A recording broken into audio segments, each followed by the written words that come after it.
What's this? She's actually filming a video that she said she was going to film? What is this madness? Will this be an ongoing trend? Probably not, knowing me, but hey, I actually fulfilled a YouTube promise for a video for once, so, you know, go me. Hey guys, Anna's Random here, welcome back to my channel, where today, as you can see from the title, it is my UCAS, kind of like personal statement help video that I said I was going to do in my last video, which is why I am shocked at myself that I'm actually filming this, because genuinely when I filmed that video I thought, it's a good idea, but I probably won't actually get around to filming it, but you know, here we are. So I submitted my UCAS application about 2 weeks ago, I want to say, and throughout that period before I submitted it, my sixth form were very good at giving us advice on our personal statement and helping us out with the application process, and I thought, you know, this is good advice, and it's really helped take some of the stress off writing my personal statement and doing all that stuff. So I thought maybe this advice and the tips that we're giving us would help someone else out there. So I thought, okay, let's just make a video about it and hopefully help some of you guys who are probably very stressed about this UCAS and personal statement stuff, because it is a very stressful process. But hopefully the advice I'm going to give you in this video will take away some of that stress, so it could be a bit more of a smooth process. So without any further ado, let's get on with this video. So this video is mainly going to be focusing on your personal statement, because that is the main sort of body of your application. Filling in your application is relatively straightforward until you get to your personal statement. That's when you have to really put some time and effort into it and think about what you're writing and make it sound good for a university to make them want to accept you, because that is the whole point of a personal statement. It's to basically advertise yourself to a university to get them to say, yes, we want that student at our university and on that specific degree course. So what I'm going to do is start with the structure of your personal statement. At my sixth form they were very, very helpful in that they gave us a template document where they had boxes where they would tell you like what to put in each paragraph. The boxes represented the paragraphs, and they told you what to include, which was very helpful because once you'd filled out that template with what you were going to put, then you would copy and paste what you put in the boxes onto another document, which would get checked. So I thought I would break down that structure that they gave us to hopefully help some of you guys out there with your personal statement if you haven't been given such help/advice. So here we go. So paragraph 1 should be your biggest paragraph. I should put that out there right now. It should be the main body of your personal statement, and a teacher actually told me when she was reading over my personal statement that universities can tend to just stick with that first paragraph, with that first bit of your statement. They may not read the whole thing, because I mean, I suppose that does make sense. I mean, they have a lot to go through depending on how many people apply for that course or that university in general, so definitely put the most effort into this first paragraph. So with that said, what to include in your first paragraph? So this first paragraph is basically what course you're applying to and why. You've got to tell them what made you decide to choose that course. Have you been interested in that area since you were younger? Did you discover it at high school? By the way, any examples that I include in this video will be tailored towards people applying for a graphic design/illustration course, because that's what I'm applying to, so that's really the only example I can really give from personal experience. So yeah, just putting that out there. You should also include any relevant experience you've had in that subject area. For example, I have a shop on Redbubble. If you guys don't know that website, it's basically an independent artist website where you upload designs and then they put it onto things like t-shirts, mugs, whatever. I might do a separate video actually advertising my shop, because I don't think I've ever mentioned that on my channel. So people might be going, what? She has a Redbubble shop? Since when? Also, if you're a designer, then perhaps look into having a shop on there, because it could help you like take a dive into the industry, see what it's like to be an independent artist and to design stuff just on your own, put it on stuff and have people buy it. It's good experience if you want to be like an independent designer slash illustrator like I am, so yeah, that's just an example of any experience that you could have in your particular subject area, but of course that's completely personal to what course you're applying to and what subject area you're interested in. Finally, you should also mention how your degree is going to help you with your final goal in your career. What is your final career goal that you see yourself being? So for me, at the moment, it's to be a freelance illustrator slash graphic designer. This is a theme you should run throughout your statement, is why this particular university's degree course is going to help you with your final career goal. So the second paragraph should be all about why the current subjects that you study either at college or sixth form are going to link to your degree course. So for this, you should think about what transferable skills or directly linked skills do your current subjects give you that link to your degree course, that will help you on your degree course or in your final career goal. Now this might need a little bit more thought, as it does for me, because I do graphics, English language and drama and theatre studies. So as you can probably tell, only one of those actually directly links to my degree course.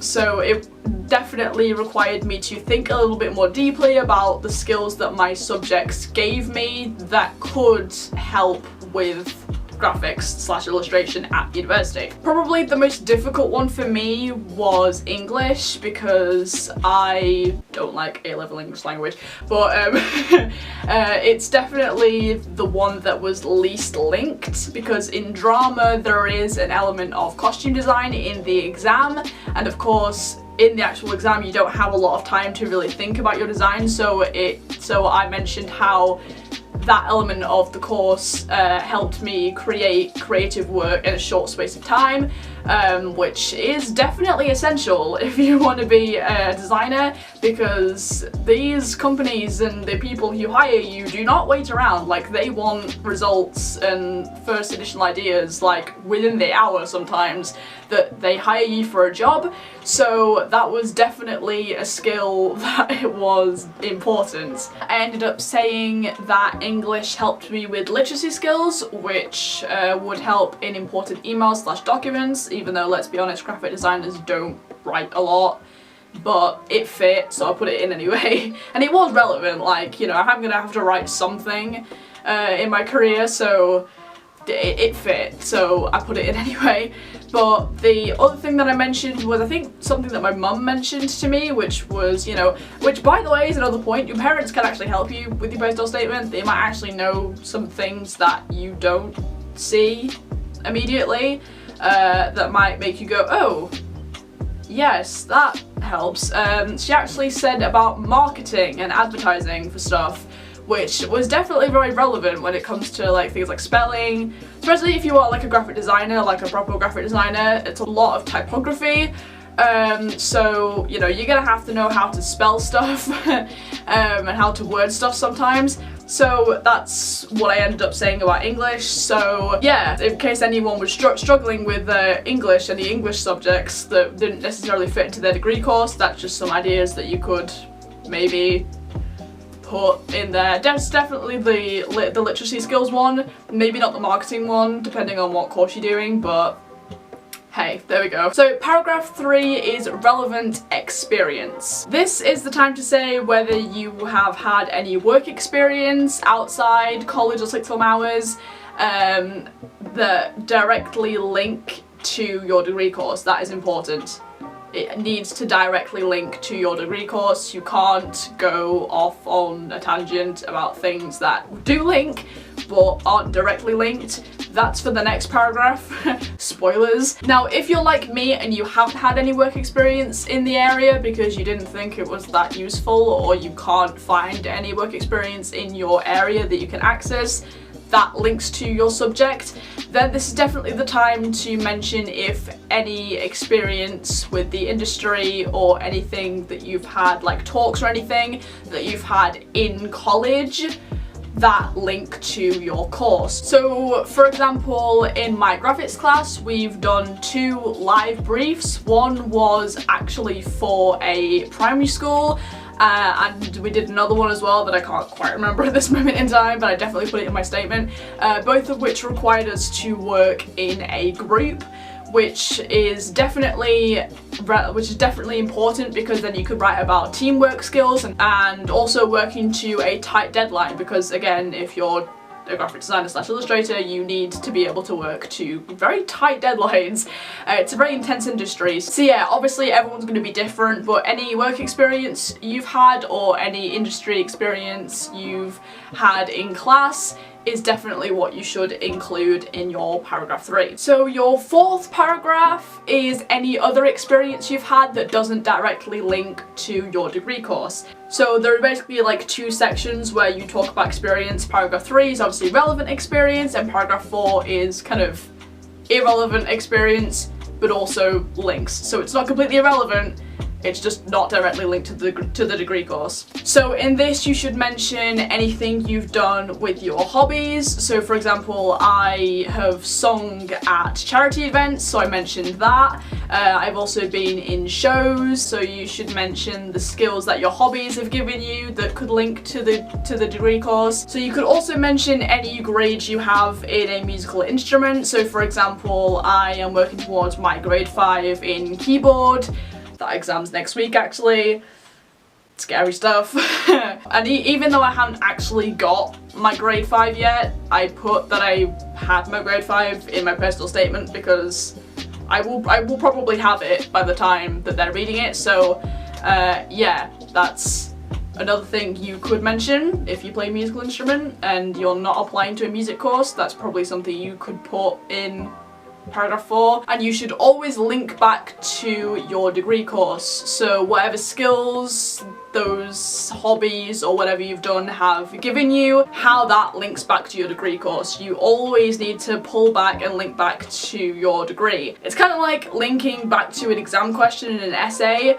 It's the same with your personal statement and any skills that you've got from any experience or hobbies that you have. So now we're moving on to paragraph 5, which is your closing paragraph. We have reached the end of the personal statement structure and the end of your personal statement, hopefully. So the most important thing to mention about your final paragraph is that it should be short but effective. It should be the shortest paragraph in your personal statement, but it should be punchy. That was one piece of advice that I was given when I was writing my personal statement, is that I was making my closing paragraph a bit vague, and I really needed to pack a punch and really end on kind of a mic drop moment, almost. I'm such a millennial, but and that's such a cheesy thing to say, but it is definitely true. If the university is reading through your full statement and not just sticking to the first paragraph, then you need to leave them thinking, yes, this person has written a very, very good and effective personal statement and we want them at our university. Which is what they should be thinking throughout your personal statement, but when they reach the end, if they reach the end, they should have that moment where they go, yes, we want this person. This paragraph is slightly repetitive because it's good to sort of re-mention why you want to study at their university and why their course is going to help you with your final career goal, and also what makes you right for the course. Now, if you're an extremely modest and humble person like me, then you will be very careful about this because you don't want to come across as arrogant, but I would just say, right, that like you're hardworking, you're organized, things like that, just good sort of academic traits, if that makes sense. Basically just make yourself out to be the best student there is, but in a non-arrogant way, if that makes sense, yeah. And the last sentence in your personal statement should really be something along the lines of, I'm excited to hopefully start my degree with you, something like that, to let them know that you're optimistic and that you want to go to that university, and you know, you put the effort in for that university, and that, you know, hopefully you'll accept me. Don't actually write that, but like, you know, give them the feeling that you want to go there, basically, and that's why you took the effort to write your personal statement the way you did. So that should be the first draft of your personal statement completed. Congratulations, the main stress is now over. So the first tip I have for after you finish your first draft is send it to your subject teacher. Whichever subject you do that is most relevant to the degree you're applying to, have them read over your personal statement. They will know the most about the degree that you're applying to because they probably have done that degree as well, so they'll probably have experience in that area. Plus, they've probably seen loads of personal statements applying to that same course, so they have a lot of experience in what universities are looking for when someone is applying to that particular course. Sending it to my graphic design teacher definitely helped me because she is the one who looked at my first paragraph and said that unis often focus on that first paragraph, so she changed a bit of the wording so to make it more punchy, because apparently I'd been a bit vague and a bit wishy-washy, so she made it a little bit more punchy and effective, which was definitely helpful because that meant that it wasn't just another personal statement, that, you know, it made a difference and it was a bit more effective than what I'd originally put. Talking about reading through your personal statements, I cannot stress this enough, okay? Read through your personal statement before you submit it to UCAS. Oh my gosh. You have no idea the frustration that I experienced when I was about to submit my UCAS application, and my parents insisted that they'd read over my personal statement before I submitted it, which I thought was very strange, but to be honest, I'm kind of grateful they did because they found a few grammar errors in there that hadn't been picked up by my PM, is like your personal tutor, or like a form tutor at my sixth form, and he'd read it over, supposedly read it over like loads, and you know, it was read over by my subject teacher, and they'd missed these grammar errors. So if my parents hadn't spotted them when they were reading it over, I could have sent my personal statement to UCAS with the grammar errors in. So my mind was blown. I was like, how have they supposedly read over this and missed this? Like, what? How? Excuse me? You're supposed to be good at this. Like, you're supposed to have done this before. You're supposed to help me. You're not supposed to miss things that could potentially miss me out on offers. Like, why? So yeah, I found it out the last minute and stressful way that you need to fully read over your personal statement before you submit it, because it could end in disaster. Also, in terms of your sixth form, if they have an internal deadline for like writing personal statements and stuff, meet them. Please meet them. Don't be one of those people who just thinks they can do it all last minute, and because those people are the people who are going to cause your personal tutors or whatever the most stress ever. If they're leaving it to the last minute, the stress that you're putting on your personal tutors to get the deadline, to get all the personal statements done for the deadline, just be kind to them. They've got a lot of work to do. Plus, it'll be a lot less stress for you if you're meeting the deadlines, you know? So just be respectful of yourself and your own mental health and those of the staff that are helping you out with it. Please just meet the deadlines. Nobody likes people who are late. Nobody does. Nobody does. Just meet the deadlines. That's all I'm saying. Meet the deadlines. And also, if you're applying to Oxbridge, your deadline, like your actual external deadline, is way earlier than everyone else. So it's way more important for you that you get your personal statements in. Though to be honest, I think most of you are organised enough to do that if you are applying to Oxbridge. So good luck with that, by the way, because the interview process is very hard for that, I've heard. So good luck if you are applying to Oxbridge and watching this. good on you. Talking about universities, another piece of advice that I would give, which I'm surprised that not everyone has done this, visit the universities that you're applying to. Like, you don't know if you want to go to a university unless you actually go and visit it, or at least have a look at pictures and stuff. Like, seriously, it's so, I can't really comprehend how someone decides that they want to go to a university that they've never been to. Like, what? That doesn't make any sense to me. Some advice for when you do visit unis, ask them questions. Now, if you are someone out there who has social anxiety like I do, and is absolutely terrified to talk to strangers, then have your parents go with you, or someone who doesn't have social anxiety, so that they can ask the questions for you. It's a lot less stress, trust me. I swear, if I hadn't gone with my parents, I don't know what I would have done. I probably just would have broken down and just stayed silent. I would have been one of those kids in a class who just, whenever the tutor goes, does anyone have any questions? And just, I don't put my hand up. Though to be honest, nobody does. Because most of the time they just want to get out of there. But, you know what I mean. If you relate, then you relate, and run this together. Social anxiety for the win. Nah, I'm kidding. It's not fun, is it? It's not fun. You're there to ask questions. They want you to ask questions because you know what you're looking for in a university, just personally. So you want to make sure that those preferences are met by that certain university, and the only way you're going to find out about that is to ask questions. So, ask questions. Visit that university's accommodation as well, and ask questions there too about price, especially about price, because some university accommodation is way cheaper than others, and it's gonna affect the amount of money that you take out on your student loan and stuff. I mean, I don't really understand a lot about this myself at the minute. I'll probably will do as I get more towards, like, going to interviews and actually sorting out student finance and stuff like that. But it's definitely good to know when you go to a university to decide if you want to actually go there, if you know what the accommodation is like and how much it's going to cost you. So yes, look for that. Also, accommodation is completely personal preference. If you don't mind sharing a bathroom, for instance, then you could like some accommodation and not others.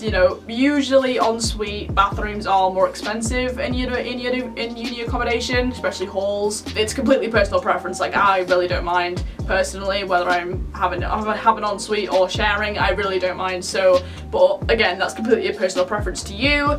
So just look for what you're looking for, and that will definitely help you in your decisions. And also look at the surrounding area around the university. Most universities are in cities, so just go into town after you've done at the university. Just go into town and have a look at, again, personal preference. You know what you're looking for in a town or city, so you just look for what you're looking for. Personally, I'm looking for the Primark because I'm broke and I love Primark. I mean, who doesn't? Like, if you're a student, you go to Primark. Like, it's just a given, isn't it? It's just a given.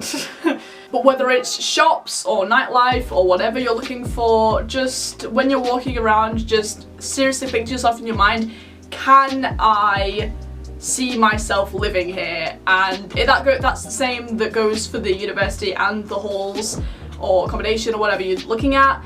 Can you see yourself going to that university, living in those halls, living in this town or city? Because essentially that's what you're going to be doing for a large part of the next 3 years of your life. So it's definitely important that you seriously have a good think to yourself as to whether you feel like you would fit in that particular area. So far that is all the advice I can actually give you on the whole UCAS thing, because as I mentioned at the beginning of this video, I have only just sent off my UCAS application and it hasn't even been sent off to universities yet, because at my 6th form, if you're applying to an arts course, they hold it until the middle of December to actually send it off to universities.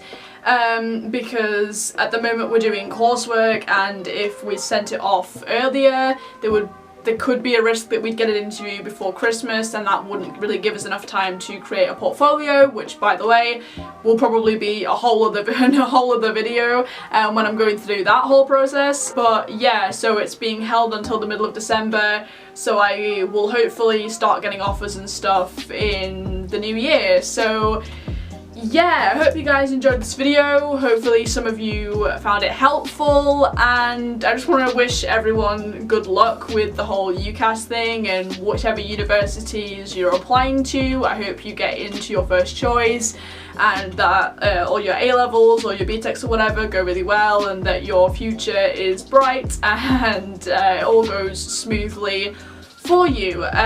So yeah, that is today's video. So yeah, if you guys enjoyed this video, make sure to leave a like and subscribe so you don't miss out on any more of my videos. Also, make sure to follow me on Twitter, Instagram and Snapchat, names which will be, as always, at the end of this video. And yeah, I will see you guys in the next one.